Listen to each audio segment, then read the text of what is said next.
Andhra Pradesh deputy CM Pawan Kalyan కుమారుడు mark Shankar త్రుటిలో పెను ప్రమాదం నుంచి తప్పించుకున్నారు.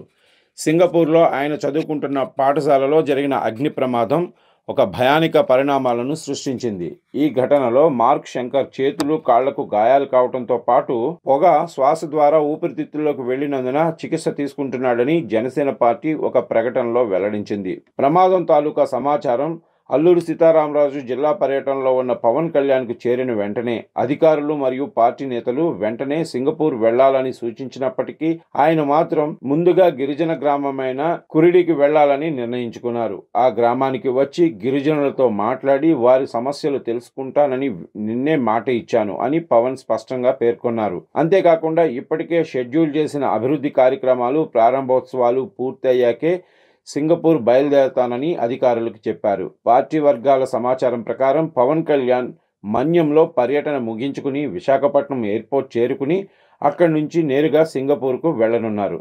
ఇకపోతే పవన్ భార్య అన్నా లెజ్నోవా ఇప్పటికే సింగపూర్ చేరినట్టు సమాచారం. ఆమె నుంచి మార్క్ శంకర్ ఆరోగ్యంపై వివరాలు తరచూ పవన్కు అందుతున్నాయని పార్టీ వర్గాలు వెల్లడించాయి.